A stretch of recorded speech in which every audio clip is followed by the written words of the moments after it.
I'm going to summarize what we talked about, Daniel. Then I want your final thoughts. So I'm talking to my friend Daniel Sokolovsky, and I'm talking about Warp is the LTL network of the future. And so um, LTL, it has its place.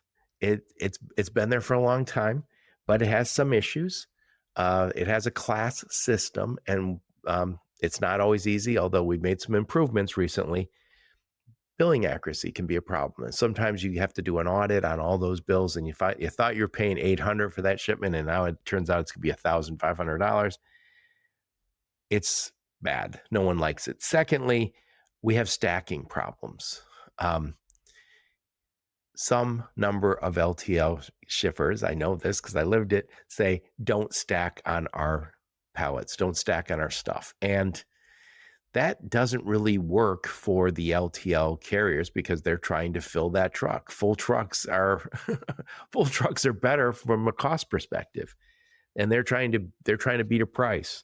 Um, Sometimes you're also paying extra for a lift gate, and for the most part, I don't even know if you can get driver assist where the driver gets out and helps. Is that normal in the LTL business? Yeah, okay. so um, So there's challenges. Traditionally, people have talked about too much handling.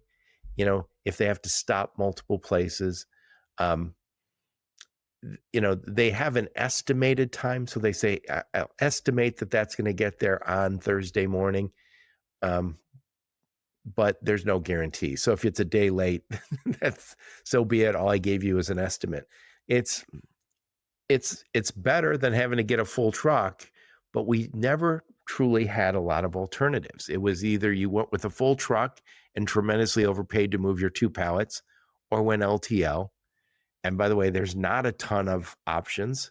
Most of the LTL companies are not national. And the ones that are national, you are paying for that privilege to work with them. So, and by the way, the LTL carriers don't necessarily want to work with every broker. I can tell you, um, I won't mention the names. Some of the very top LTL companies won't work with companies that specialize in LTL. And if they do, they give you big fat pricing that doesn't let you win any business. Now, I understand if I owned tens of thousands of trucks, I might not want any broker in the middle either. But if you're a broker and you say, I need to move LTL shipments and I can only get two or three of the top LTL companies to work with me, you should call Daniel. He's classless. Anyway, switching over to Warp, the advantages are all your trucks, local deliveries are with liftgate, with driver assist. It's just come standard. You think you guys are doing a better job in the visibility of this because of the way you've set this up. You guys don't own your own trucks, which means you focus in on developing a really great carrier network. And also, since you don't own terminals, you say we can deliver anywhere. And again, everybody's going to struggle with the middle of nowhere in northern Michigan, but you're set up for that. And broker friendly, 3PL friendly, and working really hard to make sure freight fraud doesn't seep into this business. Anyway, what am I missing here? Oh, you guys think of yourself as a lot more dynamic, a lot more flexible than the traditional LTL carriers. And right now, if you're working with them, they have routes, and if you're outside that route, good luck. So anyway, enough of my blather. Put a big old bow on this one. Final thoughts on the topic, Daniel? Yeah, absolutely. Well, Joe, as usual, thank you very much for having me.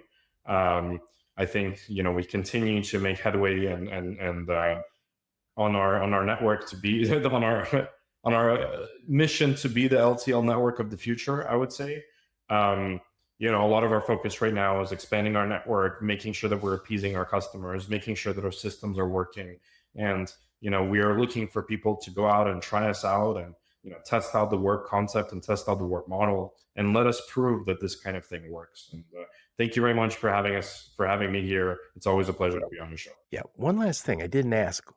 Where'd you come up with the name Warp? Oh, we wanted to come up with something that really hit the nail on the head of what we want to be. And as we were going through different names, and we went through and talked to a branding agency about all these different names, but work was the one that really stuck out. That's what we're trying to do, make it so easy that it just works.